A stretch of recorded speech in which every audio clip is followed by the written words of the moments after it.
and welcome to English Roundtable. My name is Kevin, and today I am joined with a first-time guest, Alec. Hello. How are you doing, Alec? Great. How are you? I'm very hot. Yeah. With the summer heat we've got going on. Yes, it is. Very hot, very sweaty. Very much so.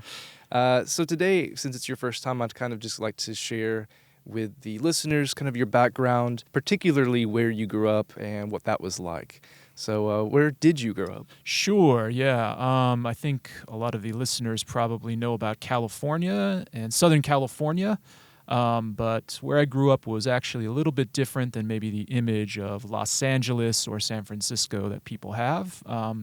Where I grew up is very suburban, but it's very famous for a couple things I'll talk about later. But growing up in San Clemente is the name of the town, I always felt very detached, far away from anything that seemed interesting. So where I grew up is just houses, and more houses. Even to get to the nearest convenience store or supermarket would be probably a 5 or 10 minute drive by car. You might have to take the freeway to do it. Oh, really? Yeah. So no, you can't just take a walk out to the 7-Eleven. No. It's not like Tokyo. It's not like go downstairs and the 7-Eleven is within eyesight. Oh, right. Yeah. So it was a little bit different, but nonetheless, it was as a child, it was a nice place to grow up. We when I first moved to the suburban area, we use the word track house, which is kind of a bunch of houses that they build, which are almost all the same. They look a little bit different, but when you go inside one of these houses, it looks identical to your neighbor.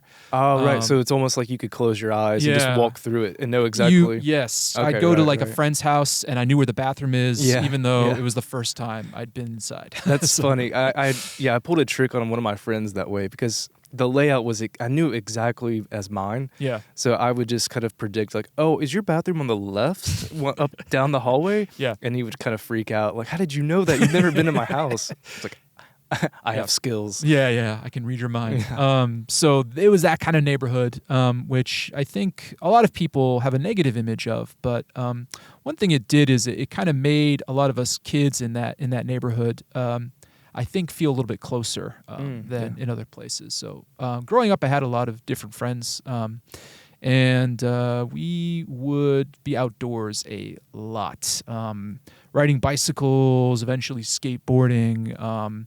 We would play fort. One of the neighborhood kids, his dad I think he was a carpenter, and he actually built this kind of, I guess you'd call it a clubhouse. Okay. Tree house, not really a tree house. It wasn't in a tree, but it was like that. Okay, just on the property. Yeah, in their backyard. Of course, these are suburban houses, so every house had a backyard.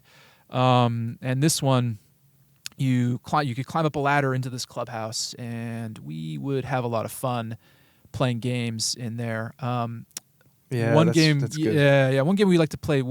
Somebody, I don't remember who maybe his father was Japanese or something. I don't know, but they actually were growing bamboo in their backyard for some reason, and we would pull out these bamboo sticks and we would kind of play these war games, I guess. Actually, in retrospect, it's kind of dangerous, but right. Growing up in the 90s was a little bit different, I think, where your parents were there, but you could kind of do things without them being what's the term they use now? A helicopter parent? Right. More of like a latchkey type kid. There was a lot more latchkey kids. I think I was kind of a latchkey kid for a while, actually. But anyway, so we played this game with the bamboo sticks in the treehouse, and some people would defend the treehouse, and others would try to invade the treehouse. I definitely had that experience. I had a neighbor that had an actual treehouse. It was interesting. It had steps that would go up all the way around. Oh, wow. Yeah, it was interesting. That's amazing. Probably like 15 feet in the air, so it's kind of dangerous if you fell.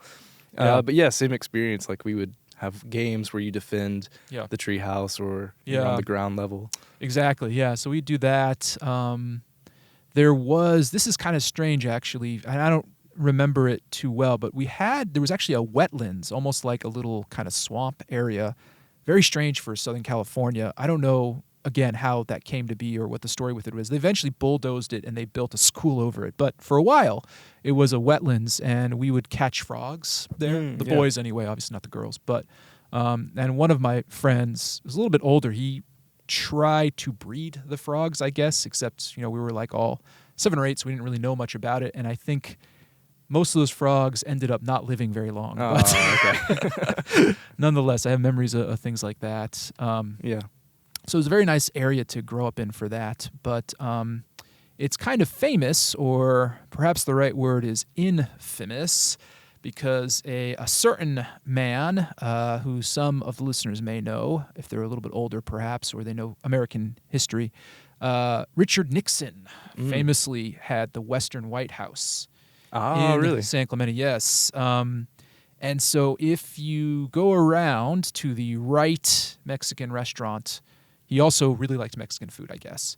If you go to the right one, there's one in particular called Ola Mendez on Pacific Coast Highway near the beach. It's very touristy now, but in the day it used to be really good. Anyway, if you go in there, they actually have pictures of him, Richard Nixon, and they have one of the tables, they call it the presidential table, where allegedly, yes, supposedly he sat and ate.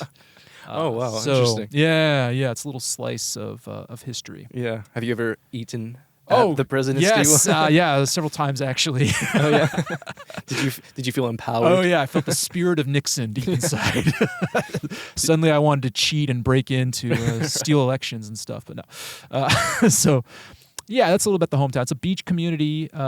So how far, let's say, from your house to the beach would you say it was? Actually, pretty far. Oh, yeah. Okay. Yeah, it is a beach community, but it, again, by car, it's probably, I would say, a 15 or maybe even 20-minute drive if you get unlucky with the lights. So it's actually not, but you still get the, what would you say, the coastal effect, the coastal breeze. So it stays relatively cool compared to more inland areas of California, which can get pretty hot in summer. Yeah. So, oh, that's nice. yeah, so it was kind of nice. So would you ever, as kids, were you allowed to go to the beach, let's say on bicycles or? Yeah, we did do that sometimes. When we got into skateboarding, we would get longboards and we would actually skate from the suburban area, from the track homes down to the beach. The track homes were up on a hill, so you could actually go down this hill, build up a lot of momentum, and kind of fly through at least the first few lights, kind of give yourself a head start. So that's nice. we would do that, yeah. When some of the kids got into surfing, you'd actually see, it was kind of crazy now that I think about it,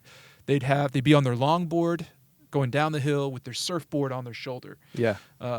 It's like, crazy. This is really dangerous. It reminds me of like Z-Boys or Lords of Dogtown. Yes, I think it was a little bit like that. The very beginning of skateboarding. Yeah. But they would do that, go surfing and just coast down. That's my image, at least. There were kids like that. Yeah, I never quite got into surfing, but I'd like to go to the beach anyway, so I would do that too. But yeah, some of the older, the cooler kids, the ones like we were in middle school, they were in high school, we would see them doing that and like, whoa, they're so cool. So it sounds like a pretty relaxed area. Seems like it. As a kid, it was. I think as an adult, it's you start to see it in a different way. Right. Yeah. Okay. Yeah. As far as location, where was it at, and what's it closest to that maybe others would know? Much in the middle between San Diego and Los Angeles. Okay. Yeah, it takes about equal time, about an hour by car in good traffic to get either to Los Angeles or to San Diego. Technically, I think the San Diego border is closer, but the weird thing is, some people may know this if they've been driving through there. When you first get into San Diego, you don't see anything because there's a big military base, Camp Pendleton. It's a Navy Marine base. Is kind of in the way, and they own all this land. So, and they don't develop it, of course. It's just like bare land. And so you drive through that for, I think, a solid 20 minutes before you get into kind of San Diego, where you start to see stuff. Whereas if you go to LA, you drive north and you actually go through all of Orange County first. So that's like 40 minutes, and then you get to the edge of LA and you're kind of in LA proper. So technically it's closer to San Diego, but either way, to downtown San Diego or to downtown LA, it's kind of about the same distance. Okay, I see. Yeah. So are you happy with your experience to grow up in California? Do you think it was overall nowhere else you would want to maybe I experience? wouldn't go that far, but yeah, I mean, compared to a lot of places, I think it was nice.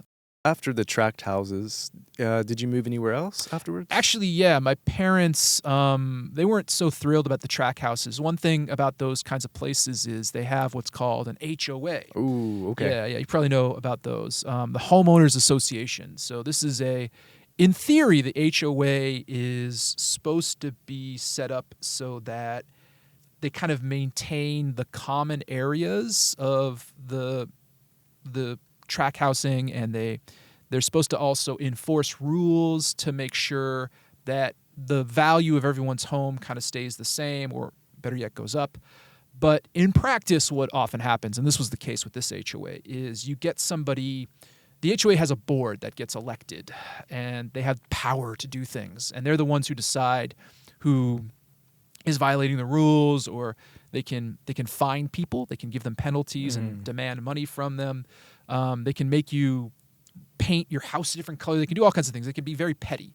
And that's what happened, unfortunately. That's too bad. Yeah, even like a bush or a tree, right? Yeah, this bush does not match the style of the housing that we're kind of going here for. Oh, wow. And in fact, the guy with the clubhouse, the carpenter, they made him tear down the clubhouse some years later because... Oh, wow. Yeah, they decided it was a violation. You can't... It was in his backyard, too, which is really kind of crazy because it's like nobody can really even see it except his neighbors, and the neighbors don't care. So why is this even an issue? But for the HOA, somehow it was. And were you still there when the clubhouse had to get taken down? Yeah, although by that point I was older, so we weren't really using it anymore. Right. But that family, they had other kids, and they couldn't use it now because that's they terrible. made him. Yeah, it was kind of a big deal. He wanted to take it to court, but I think the lawyer he talked to said it wouldn't probably be worth it. You'd just end up spending too much money to maybe not even get a result that you want. So, right. They would do things like that. So my parents wanted out. Sure. But, the thing is, even back then, and now even more so, finding a house in America, and especially in California, that is not in an HOA is actually really hard. I don't remember. I think I read something like 70% of new houses built are in an HOA. Oh, whoa! I didn't know the percentage was that high. Yeah, it's something like I might be off a little bit, but it's more than a majority. It's like more than 50%. So to even find a place that's outside of an HOA is really, really tricky. My parents managed to do it. Funny enough, it actually had been in an HOA. But one year, somebody forgot to file the paperwork to keep the HOA going, and it kind of fell apart. And then what happens, at least in California, if you forget to do that, you have to get all the homeowners in the area to vote to reinstate, to create the HOA again, and they couldn't. Most of the homeowners like, no, let's not. That's good. So good that neighbors. Neighborhood now is just not an HOA.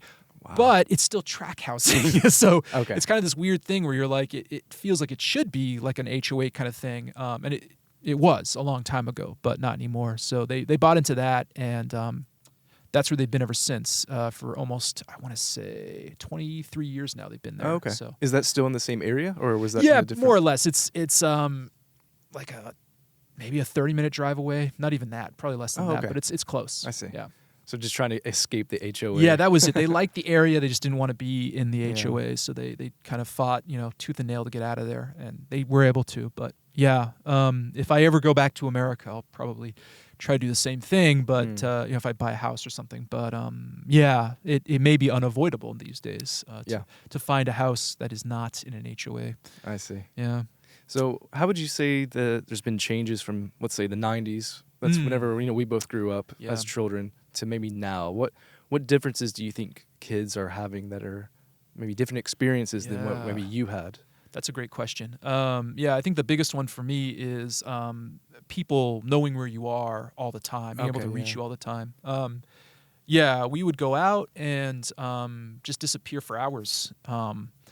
And no cell phone. No phone. Nothing. Yeah, there might pay phones. That's all there was. And we used the pay phones, but you could basically, if you just wanted to disappear, it was very easy to. And many people did. And there was no worries, really. Yeah, no one really. As long as you said maybe like, hey, I'm going to be with Timmy down the street. Yeah, we're going to go. Who knows what we're going to do? Yeah, we're going to go to the park, and eventually, you ended up somewhere else. But that's kind of where people thought you were. But yeah, it was different. I remember one of the things that would happen a lot is you would get sent out to go find somebody. Oh, really? Yeah. Like my mom would be like, oh, Timmy's mom called, and she hasn't seen, he hasn't said anything. Do you know where he's at? And I'm like, well, I'm not sure. Can you go find him? I can try. He could be here. Yeah. That's what you do. Just go to each place. Like, hey, you guys see? No, okay, next. Maybe find him, maybe not. But yeah, that was the early GPS, I guess. Send out a kid to go find another kid. Right. Even just having a general sense of kind of what's going on in the world, I think, was different too. You would get the news on TV. Once in the morning, once at night. Maybe there was some 24-hour news station. CNN was around, but CNN would even rebroadcast a lot of the same stuff. So, yeah, it was just different. There was not the same sense of being always connected. Right. I think you had more leeway with your parents being able to kind of go out and do things without quite so much of a leash. Mm-hmm. And just more outdoorsy stuff. I mean, yeah, we had video games, but especially in the early 90s, I mean, you're talking about like the SNES generation, Sega Genesis, eventually PlayStation 1 and N64. That kind of changed things. But the earlier systems, I mean, yeah, the games were fun, but you wouldn't just do them for hours and hours and hours. Like, you'd play it for like an hour or two and like, all right, I'm bored of this. Let's go do something else. Yeah, go to the clubhouse. Yeah, exactly. Go play in the clubhouse, go do something else. So... Well, when you said outdoors, kind of the last thing I want to wrap up with is schooling. I visited a friend when I was maybe 12 years old in Fresno. Okay. And I don't know how it happened, but I just happened to go to school with him for the whole day. I don't know how that worked out. I guess they just said, hey, here's a friend, and just let him tag along. And the school allowed it. So I remember that lunch was outside, though. Yeah.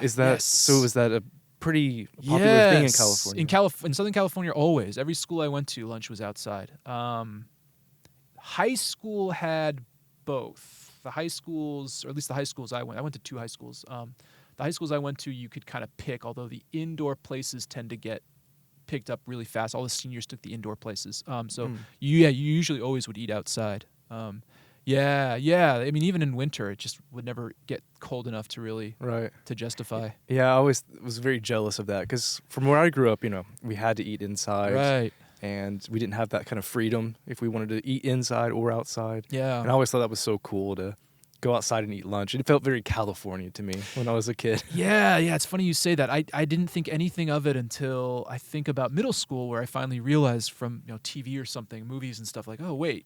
Like, most of the rest of the country eats inside a cafeteria that's indoors. Right. Yeah, exactly. Yeah, and then it kind of struck me. But, it seemed very normal growing up. Like, yeah, you eat outside. That's where the tables are. Yeah. It just feels so much better to me. I don't know why. Especially if the weather's good. Yeah. I don't know, just to be outside of the normal 4-wall classroom. Just sounds like a nice break. Yeah, that was typical. I guess, for Japanese, that's different too, because they usually eat inside the classroom. So that's right. Yeah, there's no cafeterias. Yeah, there's no cafeteria, and there's no outdoor eating either. So.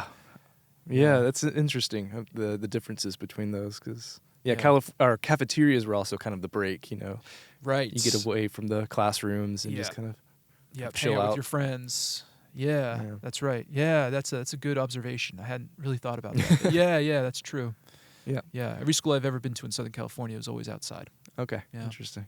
Well, I want to just wrap it up because we're getting kind of close to our time, but also I think we were able to learn a little bit about what it was like growing up in California, at least in the 90s. Yeah. And I'm glad you were able to share kind of where your story started and continued. So thank you very much. Yeah, thank you, Kevin. And let's have you back sometime. Okay, great. Thank you for listening to English Roundtable, made possible by Kanda Gaigo Career College in Tokyo, Japan. If you enjoyed hearing natural English conversation, subscribe and like us wherever you're listening, and check us out on YouTube, Twitter, and our other SNS platforms, which will be in the description for this episode. Head over to the YouTube page to see some of the keywords we used in the conversation and other activities to test your English listening skills. Thanks again, and we'll see you in the next episode.